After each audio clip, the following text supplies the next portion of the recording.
Hi hello ವೀಕ್ಷಕರೇ, welcome to simple Bhagya kitchen.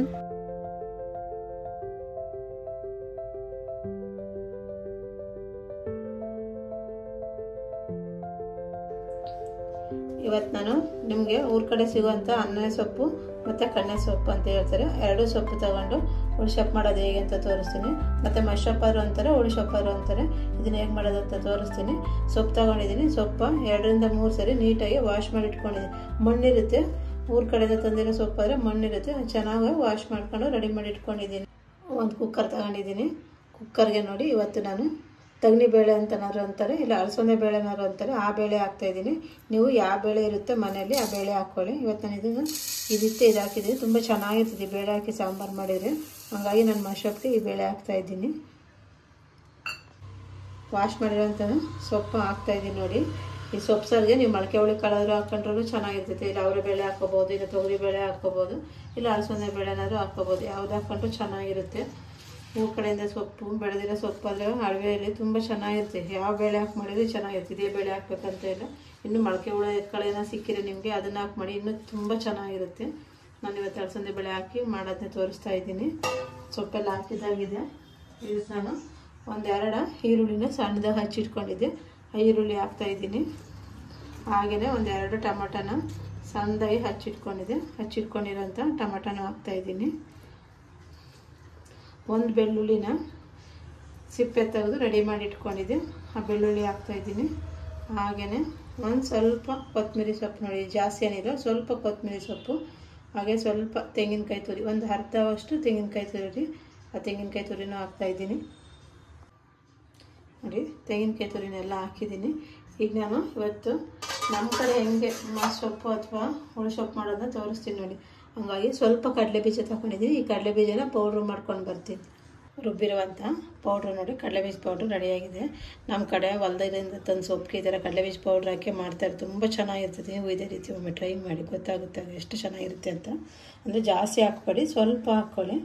ಈ powder ಹಾಕೋಣ. ಈಗ ಇದ್ರ ಜೊತೆ ನಾನು ಖಾರದ ಪುಡಿ ಹಾಕ್ತಾಯಿದ್ದೀನಿ. ನಿಮ್ಗೆ ಹಸಿಮೆಣ್ಸಿಕಾಯಿ ಏನಾದ್ರು ಬೇಕಂದರೆ ಹಸಿಮೆಣ್ಸಿಕಾಯಿ ಹಾಕ್ಕೊಳ್ಳಿ, ಇಲ್ಲ ನಾವೇನಾದ್ರು ಹಸಿಮೆಣ್ಸಿಕಾಯಿ ತಿನ್ನಲ್ಲ ಅಂದರೆ ಖಾರದ ಪುಡಿ ಹಾಕ್ಕೊಳ್ಳಿ. ನಾನು ಹಸಿಮೆಣ್ಸಿಕಾಯಿನ ಹಾಕಲ್ಲ, ಹಾಗಾಗಿ ಖಾರದ ಪುಡಿ ಹಾಕ್ತೀನಿ. ಎಷ್ಟು ಖಾರ ಬೇಕೋ ಅಷ್ಟು ಖಾರದ ಪುಡಿ ಹಾಕೋಣ. ನಾನು 1-1/2 ಸ್ಪೂನಷ್ಟು ಖಾರ ಹಾಕ್ತಾಯಿದ್ದೀನಿ.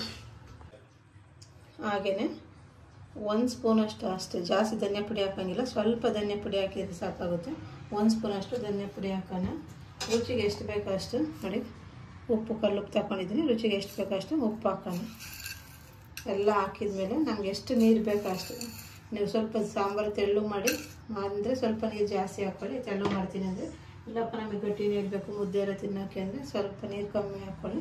ನಿಮ್ಗೆ ಎಷ್ಟು ಬೇಕು ಅಷ್ಟು ನೀರು ಹಾಕ್ಕೊಂಡು 1-3 ವಿಸಿಲ್ ಕೂಗಿಸ್ಕೊಂಡು ಬರೋಣ. ನಾನು 1-2 ಗ್ಲಾಸ್ ಅಷ್ಟು ಹಾಕ್ತಾಯಿದ್ದೀನಿ ನೀರು. ಆಮೇಲೆ ಬೇಕಾದ್ರೆ ನಾವು ನೀರು ನೋಡ್ಕೊಂಡು ಹಾಕ್ಕೋಬೋದು. ಹಾಗಾಗಿ ಇವಾಗ ಸೊಪ್ಪು ಎಷ್ಟು ಬೇಯ್ತೈತೆ ಅಷ್ಟು ಮಾತ್ರ ನಾನು ನೀರು ಹಾಕ್ತಾಯಿದ್ದೀನಿ. ನೀರು ಹಾಕಿ ಕ್ಯಾಪ್ ಕ್ಲೋಸ್ ಮಾಡಿ 1-3 ವಿಸಿಲ್ ಹೊಡ್ಸ್ಕೊಂಡು ಬರೋಣ. 3 ವಿಸಿಲ್ ಬಂದಿದೆ ನೋಡಿ. ಏರ್ ಫುಲ್ ಔಟ್ ಆಗಿದೆ. ಏರ್ ಔಟ್ ಆಗೋವರೆಗೂ ಹಾಗೆ ಬಿಟ್ಟಿದ್ದೀನಿ. ಈಗ ಕುಕ್ಕರ್ ಕ್ಯಾಪ ಓಪನ್ ಮಾಡೋಣ. ನೋಡಿ ಎಷ್ಟು ಸೊಪ್ಪಿತ್ತು, ಎಷ್ಟು ಬೆಂದೆಲ್ಲ ಎಷ್ಟು ಇದಾಗಿದೆ ಅಂತ. ಈಗ ನಾನು ಇದನ್ನು ನೀರು ಮತ್ತು ಸೊಪ್ಪು ಸಪ್ರೇಟ್ ಮಾಡ್ಕೊತೀನಿ ಒಂದು ಪಾತ್ರೆಗೆ. ಇದರಲ್ಲೀಗ ನೀರು ಮತ್ತು ಸೊಪ್ಪು ಎರಡು ಸಪ್ರೇಟ್ ಇದ್ರೆ ಮಾಡಿಕೊಂಡು ಸೊಪ್ಪನ್ನ ಒಂದು ಚೌಟ್ ಸಹಾಯದಿಂದ ಆಗಲಿ, ಇಲ್ಲ ಸೊಪ್ಪು ಮಸಕ್ಕೆ ಅಂತಾನೆ ಒಂದು ಮಸಗುಂಡು ಅಂತಲೇ ಬರುತ್ತಿಲ್ಲ, ಮಸಕಲ್ಲರು ಅಂತಾರೆ, ಅದನ್ನು ತಗೊಂಡು ಅದಿದ್ರೆ ಅದಾದ್ರಾಗಲಿ, ಇಲ್ಲ ಚೌಟಿದ್ದು ಚೌಟಲ್ಲದೆ ಈ ಥರ ನೀಟಾಗಿ ಎಲ್ಲನೂ ಸೊಪ್ಪು ಮಸ್ಕೊಂಡು ಬರೋಣ. ನೋಡಿ ಎಷ್ಟು ಘಮ ಬರುತ್ತೆ ಅಂದರೆ ಸಕ್ಕತ್ ಘಮ ಬರುತ್ತೆ, ಅಷ್ಟು ಟೇಸ್ಟಿಯಾಗಿರ್ತೈತಿ ಮಸೊಪ್ಪು ಸಾಂಬಾರು. ಇದು ಅನ್ನದ ಜೊತೆ, ಮುದ್ದೆ ಜೊತೆ, ಚಪಾತಿಗೆ, ಪೂರಿಗೆ, ನೀವು ಯಾವುದಕ್ಕೆ ಹಾಕ್ಕೊಂಡ್ರೂ ಅಷ್ಟು ಟೇಸ್ಟ್ ಕೊಡ್ತೈತೆ, ತುಂಬ ಚೆನ್ನಾಗಿರುತ್ತೆ. ಈಗೆಲ್ಲ ನೀಟಾಗಿ ನುಣ್ಣು ಮಸಿ ಎಲ್ಲ ನೋಡಿ ಮಸ್ತಿದ್ದಾಗಿದೆ.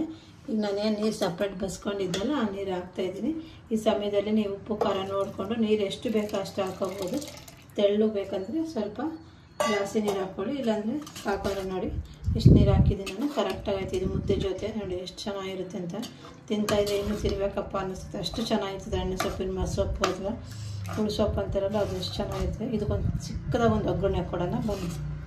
ನೋಡಿ ಒಗ್ಗರಣೆಗೆ ಚಿಕ್ಕದೊಂದು ಬಾಣಲಿ ಇಟ್ಟು 1 ಟೇಬಲ್ ಸ್ಪೂನ್ ಅಷ್ಟು ಎಣ್ಣೆ ಹಾಕಿದ್ದೀನಿ. ಎಣ್ಣೆ ಬಿಸಿ ಆಗಲಿ. ಇದಕ್ಕೆ ಸ್ವಲ್ಪ ನಾನು ಸಾಸಿವೆ ಹಾಕ್ತಾಯಿದ್ದೀನಿ ನೋಡಿ. ಸಾಸಿವೆ ಒಂಚೂರು ಚಟಪಟ ಅನ್ನಲಿ. ನಾವು ಆಲ್ರೆಡಿ ಈರುಳ್ಳಿ ಬೆಳ್ಳುಳ್ಳಿ ಎಲ್ಲ ಹಾಕಿರೋದ್ರಿಂದ ನಾನು ಈರುಳ್ಳಿ ಬೆಳ್ಳುಳ್ಳಿ ಏನು ಹಾಕಲ್ಲ. ಹಾಗೆ ಜಸ್ಟ್ ಸುಮ್ಮನೆ ಒಗ್ಗರಣೆ ಮಾಡಿದರೆ ಚೆನ್ನಾಗಿರುತ್ತೆ. ನೀವು ತುಪ್ಪ ಇದ್ದರೆ ತುಪ್ಪದಲ್ಲಾದರೂ ಒಗ್ಗರಣೆ ಮಾಡ್ಕೊಳ್ಳಿ, ಇಲ್ಲ ಎಣ್ಣೆ ಇದ್ದರೆ ಎಣ್ಣೆಲ್ಲಾದರೂ ಒಗ್ಗರಣೆ ಮಾಡ್ಕೊಳ್ಳಿ. ಇವಾಗ ನಾನು ಎಣ್ಣೆಲೆ ಒಗ್ಗರಣೆ ಮಾಡ್ತಾಯಿದ್ದೀನಿ. ತುಂಬ ಚೆನ್ನಾಗಿರ್ತದೆ ಸೊಪ್ಪು ಸಾರು. ತಿಂತಾಯಿದ್ರೆ ಅದ್ರ ಮಜಾನೇ ಬೇರೆ, ಆ ಸೊಪ್ಪು ಟೇಸ್ಟೇ ಬೇರೆ ಇರುತ್ತೆ. ಎಣ್ಣೆ ಸೊಪ್ಪು ಅಂದರೆ ಯಾರಿಗೆಲ್ಲ ಇಷ್ಟ ಇಲ್ಲ, ಎಲ್ಲರಿಗೂ ಇಷ್ಟ. ಈ ಒಗ್ಗರಣೆ ಬೇರೆ ಕೊಟ್ಟರಂತೂ ಇನ್ನೂ ಚೆನ್ನಾಗಿರುತ್ತೆ ನೋಡಿ ಸೊಪ್ಪು. ನೋಡಿ ಎಣ್ಣೆ ಬಿಸಿಯಾಗಿದೆ, ಸಾಸಿವೆ ಚಟಪಟ ಅಂತಿದೆ. ಈಗ ನಾನು 2ರಿಂದ 3 ಒಣಮೆಣ್ಸಿಕಾಯಿ ಹಾಕ್ತಾಯಿದ್ದೀನಿ. ಹಾಗೆಯೇ ಒಂದು ಸ್ವಲ್ಪ ಕರಿಬೇವು ಹಾಕೋಣ. ಒಗ್ಗರಣೆ ಆಗಿದೆ. ಈಗ ನಾನು ಮಾಡಿದಂಥ ಸೊಪ್ಪು ಸಾಂಬಾರು ಒಗ್ಗರಣೆ ಹಾಕ್ತಾಯಿದ್ದೀನಿ. ನೋಡಿ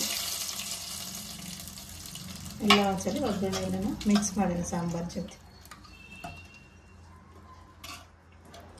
ನೋಡಿದ್ರಲ್ಲ ವೀಕ್ಷಕರು, ಇವತ್ತು ಆರೋಗ್ಯಕರವಾದಂಥ ಹಣ್ಣೆ ಸೊಪ್ಪು, ಸೊಪ್ಪು ಹೇಗೆ ಮಾಡಿದೆ ಅಂತ ನೀವು ಇದೇ ರೀತಿ ಒಮ್ಮೆ ಟ್ರೈ ಮಾಡಿ ಹೇಗೆ ಬಂದಿದೆ ಅಂತ ಕಮೆಂಟ್ ಮಾಡಿ.